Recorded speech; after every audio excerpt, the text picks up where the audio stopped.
का तमाम ये कंबोज लाल है, कैसा ही रंगो रूप है, पैसा ही माल है।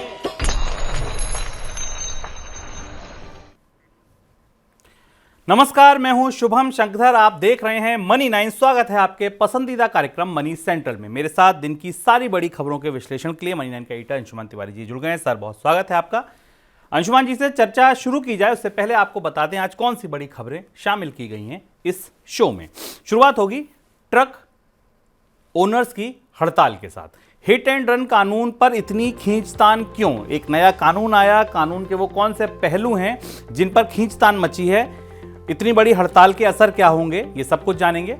रेगुलेटर के नाम से भेजे जा रहे झूठे संदेश। टेलीकॉम कंपनियों को ट्राई ने कहा कि भाई हमारे नाम से संदेश भेजे जा रहे हैं। क्या संदेश भेजे जा रहे हैं, क्यों भेजे जा रहे हैं, ये जानेंगे। ऑनलाइन प्लेटफॉर्म्स क्यों लेने लगे फीस? शुरुआत हुई थी फ्री में भी और डिस्काउंट लीजिए, कुछ नए ऑफर लीजिए, लेकिन अब गाड़ी उल्टी लौट गई। अब जोमेटो, स्विगी, पेटीएम जो पहले सब फ्री में दे रहे थे, अब उसका पैसा लेने लगे। क्यों ऐसा करना पड़ा, ये जानेंगे।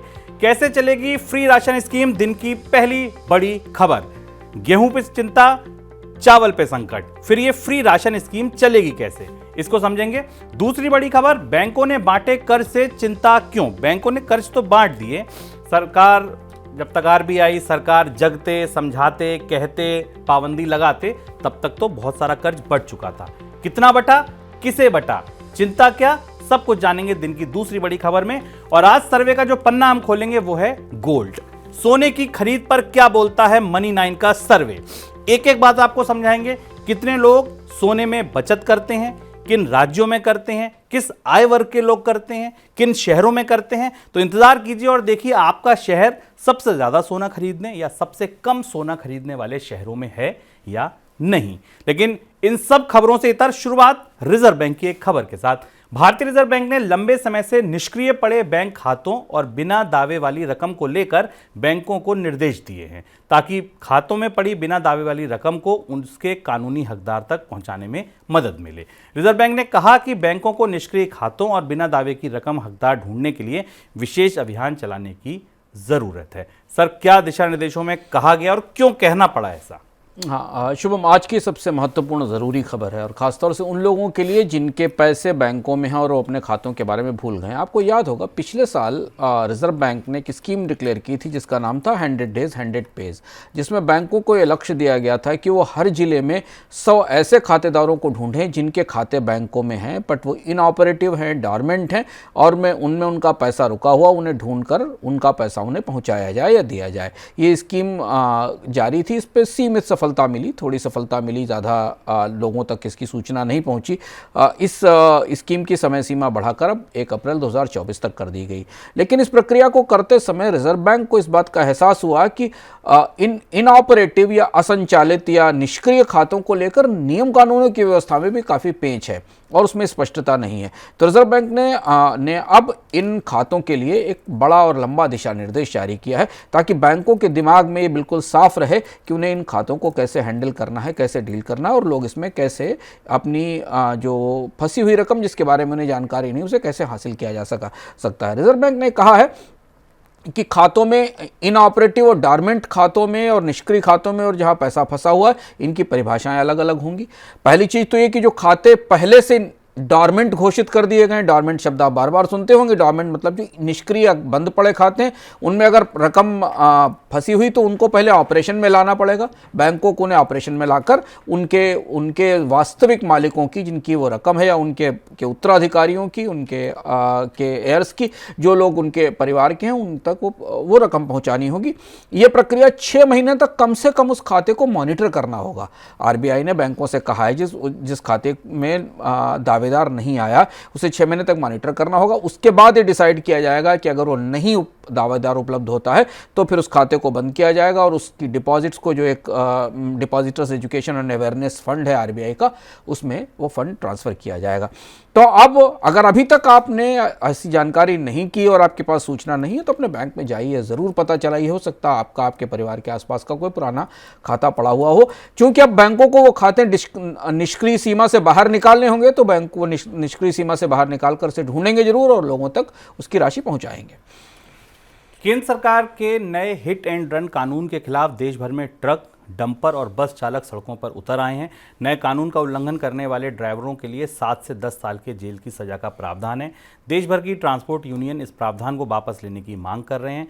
ईंधन आपूर्ति की किल्लत बढ़ने की आशंका से पेट्रोल पंप तेल भरवाने के लिए वाहनों की कतार लगी है पेट्रोल पंप पर। सर, कानून को लेकर बहस के पहलू क्या हैं? हिट एंड रन कानून को सरकार ने बदला। इस कानून में जो पहले सजा थी उस प्रावधान को बढ़ाया गया और ये कर दिया गया कि अब जुर्माना बढ़ाया गया, 10 साल तक की कैद का प्रावधान किया गया। और ये गैर इरादतन दुर्घटना का, हत्या का ही मामला है, लेकिन इस पूरे मामले में जितनी सख्त सजा का अब प्रावधान किया गया है उसका विरोध हो रहा है और अब विरोध काफ़ी व्यापक स्तर पर है। बात मध्य प्रदेश से शुरू हुई थी, लेकिन अब अलग अलग देश के अलग अलग राज्यों में इसका विरोध शुरू हो गया है और इसका असर अब हमें आपूर्तियों पर दिखाई देने लगा है। सबसे पहली आपूर्ति प्रभावित हुई है पेट्रोल डीजल की, क्योंकि पेट्रोल डीजल की आपूर्ति छोटे कस्बों में दैनिक आधार पर टैंकरों के जरिए होती है, तो टैंकरों के फ्लीट्स खड़े हैं, ड्राइवर विरोध में है। और उसके साथ बसों की आवाजाही प्रभावित हुई है, निजी बसों की आवाजाही खासतौर पर जो शहरों के बीच चलती हैं, और फलों और सब्जियों की आपूर्ति पर भी असर पड़ा है। ये कानून लगभग उस तरीके के विवाद की तरफ बढ़ रहा है जैसा हमने कृषि को लेकर कानून की तरफ देखा था। माना जा रहा है कि सरकार की कोशिश ये थी कि हिट एंड रन के नियमों को सख्ती से लागू किया जाए ताकि लोगों को न्याय मिल सके, लेकिन इसमें कहीं ना कहीं ड्राइवर्स और बाकी लोगों से सही ढंग से संवाद नहीं हुआ है। अभी सरकार की तरफ से स्पष्ट रूप से इस मामले में कुछ भी कहा नहीं गया, लेकिन विरोध लगातार बढ़ रहा है। टेलीकॉम रेगुलेटर ट्राई ने टेलीकॉम कंपनियों को निर्देश दिया है कि कंपनियां ऐसे संदेश के प्रसार पर रोक लगाएं जिनमें रेगुलेटर का नाम लेकर झूठी जानकारी दी जाती है। इस तरह के कई मामले सामने आ चुके हैं जिसमें रेगुलेटर के नाम का इस्तेमाल करके धोखेबाजों ने झूठी जानकारी फैलाकर लोगों को ठगा है। ट्राई ने इसी तरीके के संदेशों को रोक लगाने के लिए कहा है। सर, किस तरीके के मैसेजेस थे ये? आपके फ़ोन पर भी, कई लोगों के फ़ोन पर, हमारी जानकारी में भी कई लोगों के फ़ोन पर इस तरीके के मैसेज आए हैं जिसमें BT-TRAIND लिखा हुआ है। इससे ऐसा लगता है जैसे कि ये मैसेज TRAI की तरफ से भेजा गया है। TRAI जो भारत का टेलीकॉम रेगुलेटरी अथॉरिटी है, वो इस तरीके के मैसेजेस भेजता है या इस तरीके की सूचनाएं देता है, तो इस तरीके के कोड का इस्तेमाल करता है। पर TRAI ने कहा है कि वो आज तक उसने किसी को इस तरीके के मैसेज नहीं भेजे, कोई वेरिफिकेशंस कॉल नहीं की, किसी से कोई सूचनाएं नहीं ली, और इसलिए ये मैसेजेस जो भेजे जा रहे हैं पूरी तरह फेक और फर्जी हैं। और अब TRAI के नाम से उस मैसेजेस के जरिए कुछ सूचनाएं मांगी जा रही हैं, वेरिफिकेशंस की कॉल की जा रही और जानकारी मांगी जा रही है। लोग इस स्कैम में फंस रहे हैं बड़ी संख्या में, क्योंकि उनको ये पता नहीं कि ये सूचनाएं कहाँ से आ रही हैं।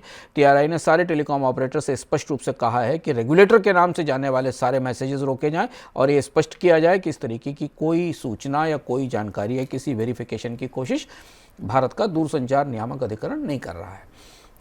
फूड एग्रीगेटर कंपनी जोमेटो से खाना मंगाना अब महंगा हो गया है। जोमेटो ने प्रति ऑर्डर वसूली जाने वाली फीस में 33% की बढ़ोतरी की है। पहले प्रति ऑर्डर 3 रुपये वसूले जा रहे थे, अब 4 रुपये वसूले जाएंगे। जोमेटो ने ये बढ़ोतरी अपने सभी प्रमुख मार्केट्स में की है। सर, ये जोमेटो जैसी कंपनियां फीस क्यों लगा रही हैं अब? ये प्रक्रिया हम लोग पिछले 1 साल से अलग अलग कार्यक्रमों में बता रहे हैं कि धीरे धीरे भारत के पूरे स्टार्टअप और इंटरनेट इकोनॉमी स्पेस में अब मुफ्त सेवाओं का दौर ख़त्म हो रहा है। हर चीज़ के लिए पैसे देने की प्रक्रिया शुरू हो रही है। कंपनियां जब आई थी तो वो जो रेस्टोरेंट ओनर्स थे या जो डिस्ट्रीब्यूटर्स थे उन्हें मुफ्त रूप से बाजार उपलब्ध कराती थी और डिस्काउंट देती थी, लेकिन घाटे बढ़ने के बाद कंपनियों ने अब नई व्यवस्था शुरू की है। तो प्लेटफॉर्म फीस अब कई सेवाओं में आ गई है। प्लेटफॉर्म फीस का मतलब है कि जो कंपनी के प्लेटफॉर्म से अपने प्रोडक्ट बेच रहे हैं उन्हें कुछ ना कुछ एक खास किस्म की फीस कंपनी को देनी होगी। बल्कि जीएसटी ने भी इस मामले पर, जीएसटी एडमिनिस्ट्रेशन ने भी इस मामले पर टैक्स लगाने की तैयारी की है। सिर्फ ऑनलाइन रेस्टोरेंट प्लेटफॉर्म ही नहीं, अब तो जो फिनटेक कंपनियां हैं उन्होंने भी इस तरीके की फ़ीस लगाने की व्यवस्था शुरू की है। अंततः ये फ़ीस उपभोक्ता तक ही आती है, क्योंकि जब ये किसी रेस्टोरेंट के ऊपर प्लेटफॉर्म फीस लगाई जाती है तो अपनी दरों में से जोड़ देता है। लेकिन अब धीमे धीमे भारत के पूरे ई कॉमर्स स्पेस में मुफ्त सेवाएं देने का, मुफ्त सुविधाएं देने का, दोनों तरफ से, सप्लायर्स की तरफ से या जो मर्चेंट्स हैं उनको और कंज्यूमर्स दोनों तरफ से मुफ्त सेवाएं देने की व्यवस्था बंद हो रही है। खर्च चलाने के लिए केंद्र सरकार ने जितना कर्ज लिया है उस कर्ज पर दिए जाने वाले ब्याज में वित्त वर्ष 24-25 के दौरान 11 से 12% बढ़ोतरी का अनुमान लगाया जा रहा है। मौजूदा वित्त वर्ष 23-24 के दौरान ब्याज का कुल खर्च 10,80,000 करोड़ रुपए अनुमानित है, जो कुल बजट के आकार का 24% है। वित्त वर्ष 2024-25 के दौरान ये आंकड़ा 12 लाख करोड़ रुपए के पार जा सकता है। कोरोना काल के दौरान सरकार को भारी कर्ज उठाना पड़ा, जिस वजह से कर्ज के ब्याज में बढ़ोतरी हो रही है। कोरोना काल से पहले सरकार ने ब्याज के तौर पर सालाना 6,12,000 करोड़ रुपए चुकाए थे। सर, सरकार के कर्ज में ब्याज में बढ़ोतरी का मतलब क्या है? कर्ज को लेकर अब चिंताएं बढ़ रही हैं। अभी आईएमएफ ने चेतावनी दी, जिस पर सरकार की प्रतिक्रिया भी आई। ये जो आंकड़ा है ये बता रहा है कि भारत सरकार के, केंद्र सरकार की कर्ज की देनदारी में और उस पर ब्याज की देनदारी में बढ़ोतरी हो रही है। केंद्र सरकार के बजट का खर्च का एक बड़ा हिस्सा ब्याज की देनदारी में जाता है, और इस साल का जो आकलन है वो उस आकलन के हिसाब से सरकार के टोटल बजट स्पेंडिंग का 24% हिस्सा, लगभग 24% सरकार के टोटल बजट का केवल ब्याज भुगतान में जाएगा। ये पिछले साल के से करीब करीब 2% ज़्यादा है, 22% पिछले साल रहा था। और सरकार का जितना नेट टैक्स रेवेन्यू है, यानी सरकार जितना राजस्व कलेक्ट करती है शुद्ध रूप से राज्यों का हिस्सा निकालने के बाद, उसका तो शुभम 46% हिस्सा सिर्फ और सिर्फ ब्याज देने में जा रहा है। यह है वो कर्ज का बोझ, यह है वो कर्ज का टाइम बम जो सरकार के खातों के भीतर टिक कर रहा है कि अगर सरकार 100 रुपए का राजस्व लेकर आती तो उसमें 46 रुपए तो सीधे सीधे ब्याज का भुगतान देने में चले जाते हैं। और टैक्स टू जीडीपी के हिसाब से अगर आप देखें, जीडीपी के अनुपात में देखें तो ये करीब करीब 3.58% है भारत के जीडीपी का, जितना पैसा सरकार केवल ब्याज देने में खर्च करती। भुगतान इसलिए बढ़ा क्योंकि पिछले 1 साल में 2 साल में रिकॉर्ड बोरोइंग की सरकार ने, उन रिकॉर्ड बोरोइंग्स को महंगी ब्याज दरों पर लिया गया और अब वो ब्याज का भुगतान बढ़ रहा है। ये स्थिति केंद्र सरकार की, राज्य सरकारों की स्थिति इससे ज़्यादा जटिल और विकट होने वाली है। और इसी के साथ हम आपको ये भी बताएंगे कि इस बार के इकोनॉमिक हम विस्तार से आपको बताएंगे कि भारत सरकार के कर्ज की परिस्थिति क्या है, क्यों इसको लेकर इतना जोखिम और इतना डर है। आईएमएफ की चेतावनी को क्यों नहीं नकारा जा सकता और किनारे नहीं खिसकाया जा सकता, क्योंकि भारत के कर्ज के भीतर, भारत के कर्ज के ढांचे के भीतर बहुत कुछ ऐसा घट रहा है जो बेहद जोखिम भरा है। इसे विस्तार से समझेंगे इस बार के इकोनॉमिकम में। तो याद रखिएगा, रविवार को इकोनॉमिकम मनी 9 के सुपर ऐप पर। बिल्कुल, और ये इकोनॉमिकम देखने के लिए आपको मनी 9 का सुपर ऐप डाउनलोड करना है। किसानों और उपभोक्ताओं को हितों का ध्यान में रखते हुए केंद्र सरकार लोकसभा चुनाव से पहले प्रधानमंत्री आशा योजना में बड़ा बदलाव कर सकती है। इस योजना के लिए वित्त वर्ष 2025-26 तक 28,107 करोड़ रुपए का आवंटन मंजूर किया जा सकता है। साथ में उपभोक्ता मंत्रालय के प्राइस स्टेबलाइजेशन फंड और प्राइस सपोर्ट स्कीम का विलय मार्केट इंटरवेंशन स्कीम के साथ किया जा सकता है। सर, कैसे प्रभावी होगा ये बदलाव? प्रधानमंत्री आशा योजना चर्चा में रही है। इसका नाम है प्रधानमंत्री अन्नदाता आय संरक्षण अभियान। ये दरअसल एक किस्म की मार्केट इंटरवेंशन स्कीम थी, जिसमें अगर किसी उपज की किसी फसल की पैदावार सीमा से अधिक होती थी और उसकी कीमतें ज़्यादा गिर जाती थी तो सरकार अपनी तरफ से उसमें इंटरवेंशन करती थी और किसानों से वो सामान खरीद कर उनकी कीमतें स्थिर करने की कोशिश करती थी। अब ऐसा माना जा रहा है कि लोकसभा चुनाव की तरफ बढ़ते हुए खेती की स्कीमों का एक और नए सिरे से पुनर्गठन किया जा रहा है और इस तरीके के जो प्राइस स्टेबलाइजेशन फंड हैं, जिनको पीएसएफ स्कीम कहा जाता है, जो प्राइस स्टेबलाइजेशन फंड है, इनका इस्तेमाल करते हुए पीएम आशा योजना को एक बड़ा स्वरूप दिया जाएगा। और इस तरीके के जो 2-3 अलग अलग फंड्स अलग अलग जगह काम कर रहे हैं, उनको इसमें मिलाकर इनका एक कंसोलिडेटेड स्वरूप लेकर आया जाएगा, जिसमें 28,000 करोड़ रुपए का आवंटन किया जा सकता है। ये खासतौर पर उन किसानों की मदद के लिए होगा जहां पर सरप्लस के कारण या ग्लट के कारण, उत्पादन बढ़ने के कारण नुकसान होता है, जैसा कि हमने पिछले सालों में कई चीज़ों में, प्याज में और बाकी कई फसलों के उत्पादन में देखा है। मनरेगा की मजदूरी अब आधार आधारित पेमेंट सिस्टम यानी ABPS से ही होगी। नए साल में ये नियम देश के सभी राज्यों में लागू कर दिया गया है। पहले इस नियम को पिछले साल फरवरी में लागू किया जाना था, लेकिन बाद में छूट दी गई और 31 दिसंबर 2023 तक इसे टाल दिया गया था। लेकिन अब इस नियम में कोई छूट नहीं है। सर, क्या नियम है, कैसे काम करेगा? नरेगा को लेकर अब नया विवाद शुरू हुआ है। सरकार ने कुछ राज्यों में मनरेगा के खातों में गड़बड़ियां, मनरेगा के भुगतान में चुनौतियां और फर्जी जॉब कार्ड्स के बाद अंततः यह फैसला किया है कि अब उन्हीं खातों को भुगतान किया जाएगा जिनमें आधार की सीडिंग होगी या जो आधार से लिंक्ड होंगे। अब यहाँ एक अदालत का और कुछ पुराने फैसलों के साथ एक कंट्राडिक्शन, एक अंतर्विरोध दिखता है। इससे पहले भी तमाम फैसलों में अदालतें कह चुकी हैं कि बेनिफिशरीज को उनकी टेक्नोलॉजी के आधार पर या तकनीक के आधार पर उनके हितों से वंचित नहीं किया जा सकता। अगर लोगों के पास आधार सीडेड या आधार एनेबल्ड अकाउंट नहीं है, फिर भी उनकी मजदूरी का पैसा उन्हें मिलना चाहिए। हालांकि इसमें शायद कुछ एक्सेप्शन जरूर होगा कि कुछ इलाकों में जहां बिल्कुल अकाउंट्स नहीं है उन्हें नहीं दिया जाएगा, लेकिन यह माना जा रहा है सरकार की तरफ से कि मनरेगा में बहुत सारा लीकेज है। मनरेगा के बहुत सारे किसानों को, बहुत सारे मजदूरों को का पैसा फर्जी ढंग से निकाला जाता है क्योंकि उनकी सही ढंग से पहचान नहीं हो पाती। अब यह फैसला आधिकारिक रूप से लागू किया जा रहा है। मनरेगा के बारे में आपको लगातार बता रहे हैं कि मनरेगा की जॉब्स की मांग कम नहीं हो रही है। ग्रामीण इलाकों में डिस्ट्रेस के कारण, रोजगारों की कमी के कारण मनरेगा की मांग भी लगातार बढ़ रही है और सरकार को मनरेगा के बजट का आवंटन भी बढ़ाना पड़ रहा है। तो एक और कोशिश की जा रही है कि इस स्कीम में जहां कहीं भी थोड़ा बहुत लीकेज हो उसे रोका जा सके। आगे बढ़ते हैं दिन की सबसे बड़ी खबरों की तरफ।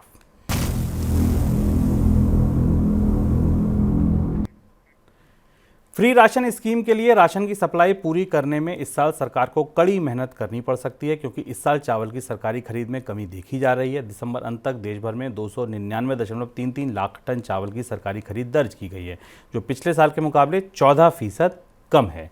पिछले साल इस दौरान 348 लाख टन चावल की खरीद हो चुकी थी। सर, फिर कैसे चलेगी ये free ration scheme?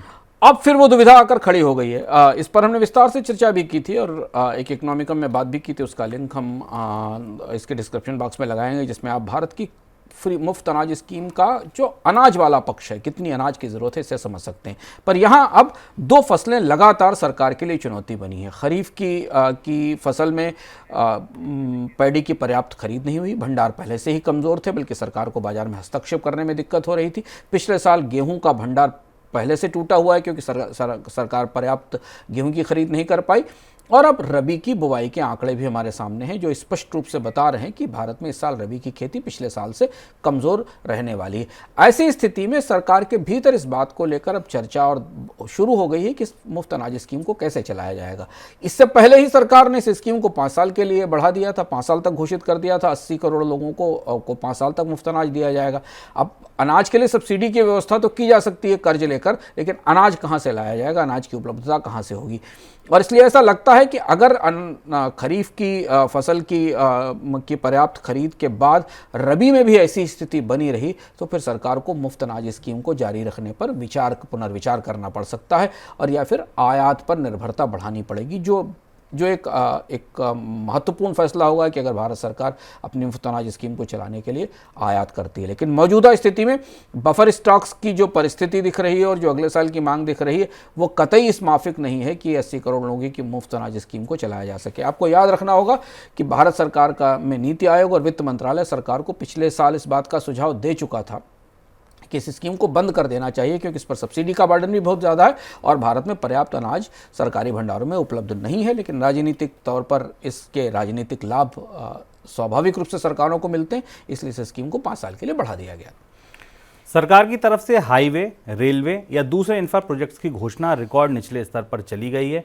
Centre for monitoring Indian economy यानी CMIE के मुताबिक दिसंबर तिमाही में सिर्फ 26,987 करोड़ रुपए के प्रोजेक्ट घोषित हुए और ये आंकड़ा 2009 की मार्च तिमाही के बाद सबसे कम है।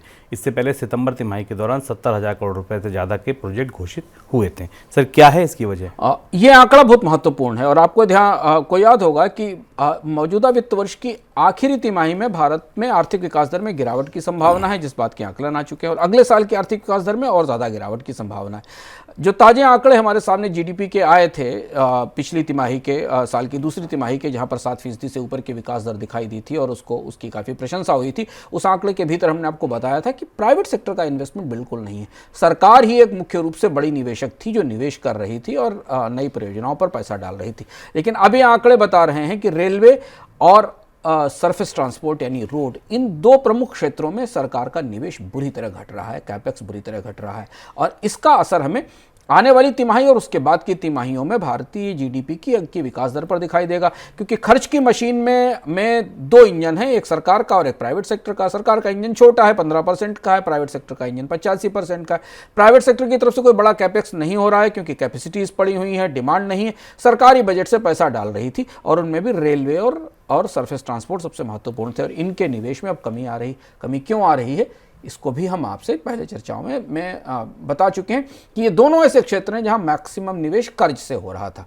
सरकार ने पहले NHAI को कर्ज लेने से रोका और अब रेलवे को भी नए कर्ज लेने से रोक दिया है। ये बताता है कि सरकार के वित्तीय स्थिति की और सरकार के बजट की परिस्थिति क्या है। चूंकि बाजार से नया कर्ज लेने की संभावना नहीं है, तो रेलवे और रोड की परियोजनाओं पर खर्च भी कम घट रहा है और निवेश भी घट रहा है और उनके अप्रूवल्स भी घट रहे हैं। खासतौर से रोड के बनने की मांग का काम, सड़कों के निर्माण का काम, हाईवे का निर्माण इस साल पिछले साल की तुलना में बुरी तरह पिछड़ा हुआ है और लक्ष्य पूरे होने की संभावना नहीं दिख रही है।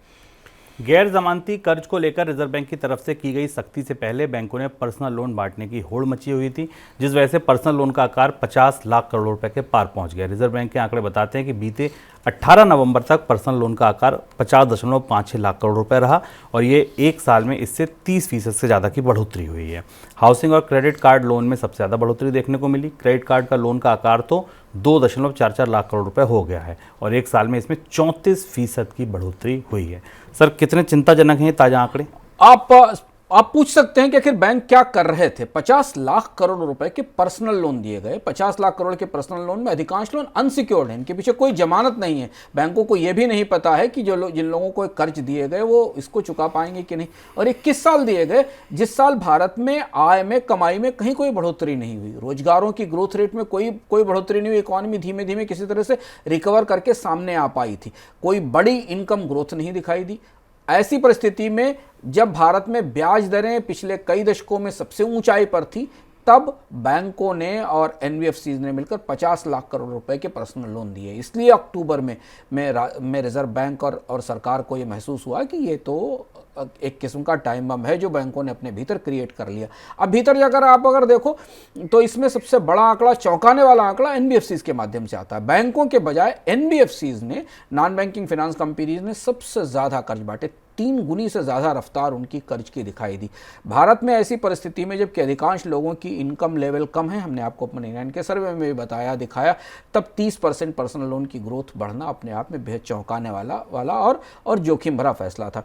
इनमें भी 85% लोन इस वित्त वर्ष में 1 लाख रुपए से कम गए थे। यानी ज़्यादातर लोन जो पर्सनल लोन की कैटेगरी में बांटे गए वो क्रेडिट कार्ड या पर्सनल लोन पर 1 लाख रुपए से कम के लोन थे और यहीं पर डिफ़ॉल्ट की, यहीं पर भुगतान में डिले की संभावना बढ़ती चली गई और इस वजह से बैंकों को, रिजर्व बैंक को इस मामले में दखल देना पड़ा। अब आप ये समझ सकते हैं कि पिछले एक साल में जो भी भारत में खरीद या परचेज हुई वो दरअसल इसी कर्ज के आधार पर हो रही थी। ज़्यादातर बाइंग इसी के आधार पर हो रही थी। लोगों के पास उनकी अपनी जेन्युइन परचेजिंग पावर नहीं थी। बारोड परचेज पावर से, जो उन्होंने कर्ज के जरिए परचेजिंग पावर जुटाई थी, उसके जरिए उन्होंने मोबाइल फ़ोन्स या बाकी सुविधाएँ जुटाई और उसका असर हमें ये दिखाई दिया कि कल हमने आपको आंकड़े में बताया था कि भारतीय परिवारों पर आय के मुकाबले जो कर्ज का अनुपात है वो रिकॉर्ड ऊंचाई पर पहुंच गया इस बार है। 48% के आसपास डेट टू इनकम रेशियो भारतीय परिवारों के ऊपर है। बचत ऐतिहासिक रूप से न्यूनतम स्तर पर है और कर्ज ऐतिहासिक रूप से उच्चतम स्तर पर है। ये भारतीय परिवारों की बैलेंस शीट की तस्वीर है। इसे देखने के बाद ही शायद रिजर्व बैंक को यह महसूस हुआ होगा कि ये कर्ज जो दे दिए गए वसूले कैसे जाएंगे, इनकी वापसी कैसे होगी, 50 लाख करोड़ रुपए के कर्ज की वापसी कैसे होगी। तो अगले साल NPA आपको किसी बड़ी कंपनी में नहीं दिखाई देंगे। अगले साल आपको हजारों छोटे छोटे NPA घरों में, परिवारों में, क्रेडिट कार्ड में, पर्सनल लोन्स में बनते दिखाई देंगे, जो भारत की बैंकिंग के लिए एक दूसरे तरीके की, एक अपने तरीके की अनोखी चुनौती होने वाला है। आगे बढ़ते हैं अब चर्चा सर्वे पर, यानी कि भारत की जेब का सर्वे।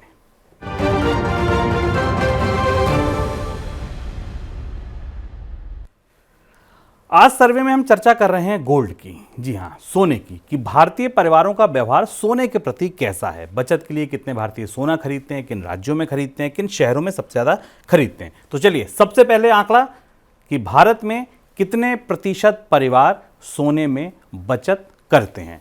स्क्रीन पर आपके आंकड़ा कि भारत में 2023 का ये ट्रेंड है कि 21% लोग ऐसे हैं जो सोना खरीदते हैं। ज्वेलरी के लिए कह लीजिए, निवेश के लिए कह लीजिए, यानी कि खपत के लिए भी हो सकता है, निवेश के लिए हो सकता है, लेकिन हाँ, भारत में 21% परिवार ऐसे हैं जो सोना खरीदते हैं। 2022 में ये आंकड़ा 15% का था, लेकिन 2023 में बढ़कर ये 21% हो गया। सर, इस बढ़ोतरी के पीछे कोई खास वजह?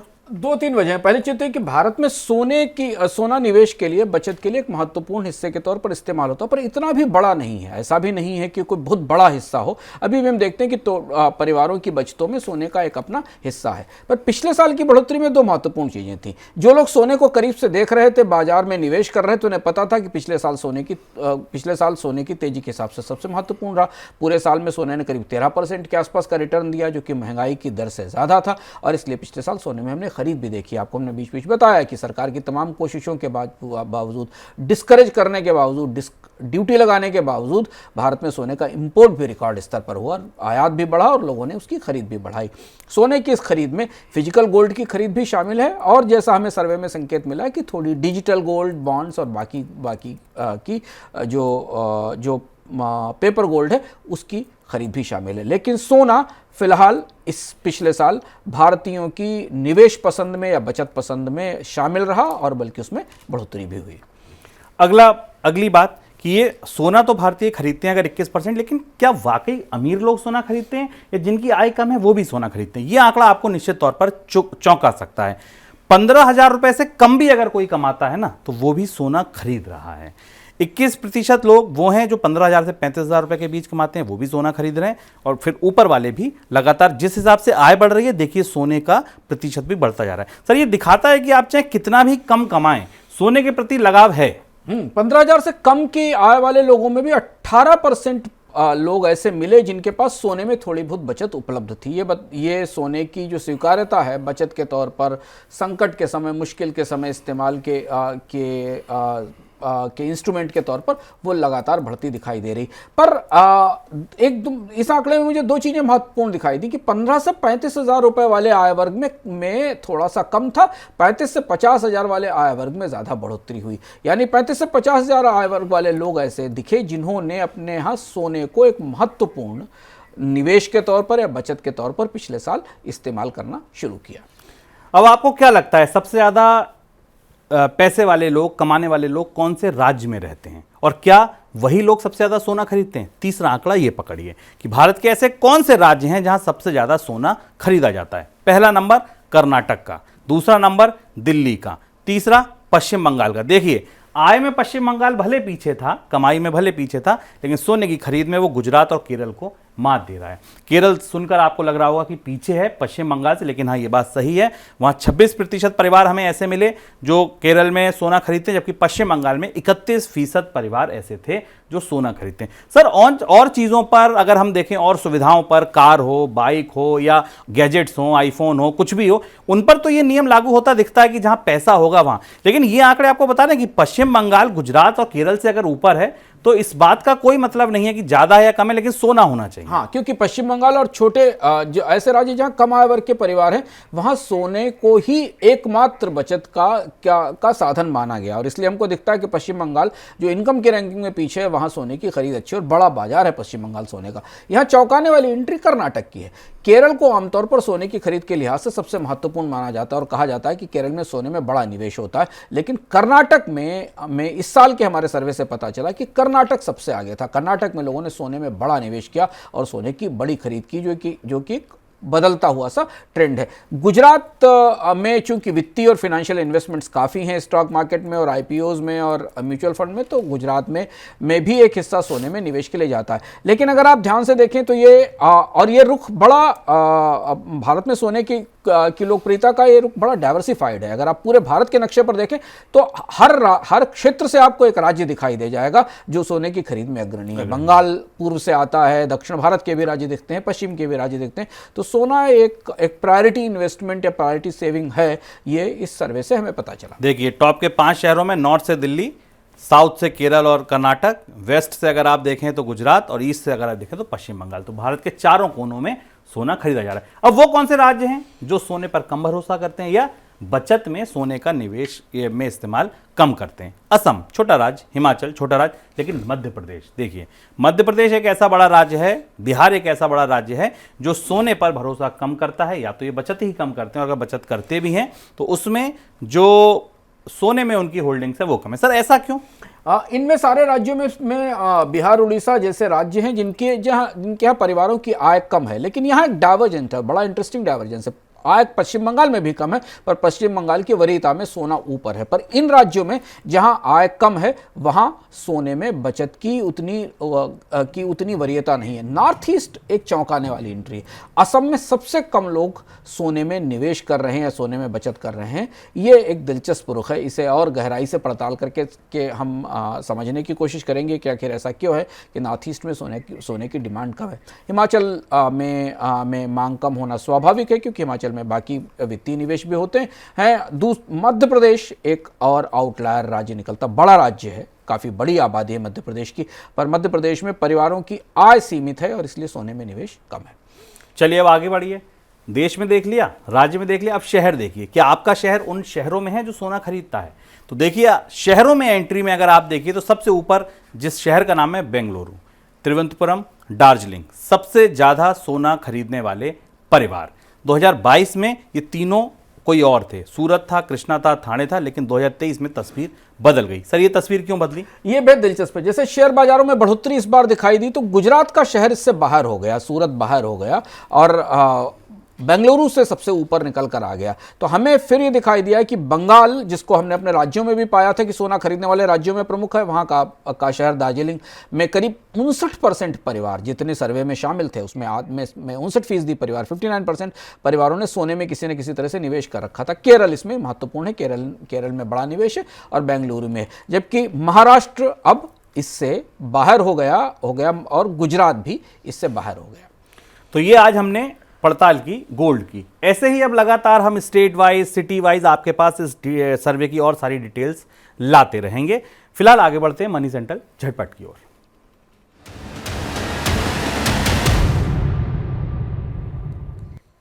प्रमुख प्याज उत्पादक क्षेत्रों में सप्लाई में सुधार से प्याज की कीमतों में आई गिरावट के बाद संभावना बढ़ गई है कि सरकार प्याज के निर्यात पर लगाए प्रतिबंध में ढील देगी। फिलहाल निर्यात पर पूरी तरह प्रतिबंध लागू है। प्याज की बढ़ती महंगाई को देखते हुए सरकार ने पहले निर्यात मूल्य पर न्यूनतम निर्यात मूल्य की शर्त लगाई थी निर्यात पर, फिर दिसंबर की शुरुआत से निर्यात पूरी तरीके से रोक दिया था। ज्योतिष के आधार पर शेयर ट्रेड की सलाह देने वालों को कैपिटल मार्केट रेगुलेटर सेबी के पास निवेश सलाहकार के तौर पर रजिस्टर होना जरूरी होगा। हाल ही में सेबी ने 2 ऐसे लोगों के खिलाफ कार्रवाई की है जो ज्योतिष के आधार पर शेयरों में ट्रेड की सलाह देते थे और उसके बदले फीस वसूलते थे, लेकिन वे सेबी के पास रजिस्टर नहीं थे। सेबी की इस सख्ती के बाद ये साफ हो गया है कि इस तरीके की सलाह के लिए उनके पास रजिस्ट्रेशन जरूरी है। हालांकि इसको सेबी को जो दिशा निर्देश है उसमें ज्योतिष के आधार पर सलाह देने वालों के लिए कोई नियम नहीं है, लेकिन शेयर ट्रेड की सलाह देने वालों की रजिस्ट्रेशन अनिवार्य है। तो उन्होंने कहा कि ठीक है, इसी खांचे में आप भी आ जाइए। ऑनलाइन गेमिंग कारोबार में रेगुलेशन को लेकर इंडस्ट्री की तरफ से किए जा रहे सेल्फ रेगुलेशन के प्रयासों को झटका लगा है। इंडस्ट्री अभी तक सेल्फ रेगुलेशन बॉडी स्थापित नहीं कर पाई है। संभावना है कि अब गेमिंग इंडस्ट्री के रेगुलेशन के लिए सरकार की तरफ से नियम लाए जाएंगे। इलेक्ट्रॉनिक्स और आईटी मंत्रालय जल्द इस दिशा में काम कर सकता है। अगली खबर, भारतीय रेल की तरफ से जल्द ही ऐसी मोबाइल सुपर ऐप लॉन्च की जाएगी जिसके जरिए आप रेलवे टिकट की बुकिंग तो होगी, साथ में रेलगाड़ी को ट्रैक भी किया जा सकेगा। इसके अलावा ट्रेन में खाने की बुकिंग, प्लेटफॉर्म टिकट और सब अर्बन ट्रेन के टिकट भी इसी मोबाइल ऐप से मिल सकेंगे। फिलहाल रेलवे से जुड़े अलग अलग कामों के लिए 6-7 अलग अलग तरीके के मोबाइल ऐप आपको डाउनलोड करने पड़ते हैं। अब एक ऐप में सारे काम हो जाएंगे। देश में इनकम टैक्स रिटर्न यानी ITR फाइल करने वालों की संख्या में रिकॉर्ड बढ़ोतरी हुई है। वित्त मंत्रालय के मुताबिक रिटर्न भरने वालों की संख्या 8 करोड़ के पार हो गई है। असेसमेंट ईयर 23-24 के लिए 31 दिसंबर 2023 तक कुल 8 करोड़ 18 लाख लोगों ने ITR दाखिल किए। यह आंकड़ा पिछले साल की समान अवधि में 7 करोड़ 51 लाख था। सर कोई टिप्पणी आपकी? गेमिंग इंडस्ट्री सेल्फ रेगुलेशन नहीं कर पाई। आपको याद होगा सितंबर अक्टूबर तक सरकार की तरफ से बार बार ऑनलाइन गेमिंग इंडस्ट्री से कहा गया था कि वो अपने SRO बनाएं, सेल्फ रेगुलेटरी ऑर्गेनाइजेशंस बनाएं और जो खास तौर पर जो रियल मनी गेम्स हैं उनको रेगुलेट किया जाए, पर वैसा नहीं हुआ। गेमिंग इंडस्ट्री में अब तो ये पता चला कि लोगों ने कर्ज लेकर बारो करके के गेमिंग में उस पैसे का इस्तेमाल किया। इसलिए इस बात की संभावना है कि इस साल बजट से पहले भारत में गेमिंग इंडस्ट्री के लिए सख्त नियम आ सकते हैं और आने भी चाहिए, क्योंकि इसमें लोगों का बड़ा नुकसान हुआ है। और दूसरी महत्वपूर्ण चीज़ ये कि सेबी ने ज्योतिष के आधार पर शेयरों की सलाह देने वालों के लिए अब सख्ती की है और कार्रवाई भी की है। तो इसलिए जब भी आप शेयरों की सलाह ले रहे हो तो ज्योतिष के आधार पर जो सलाह दे रहे हैं, ध्यान रखें कि वो सेबी की तरफ से अप्रूव या मंजूर सलाहकार नहीं है। तो ये था हमारा आज का मनी सेंट्रल। कल फिर आएंगे नए संस्करण के साथ। आप बने रहिए मनी 9 के साथ। नमस्कार। ऐसे ही का नाम ये कंबोज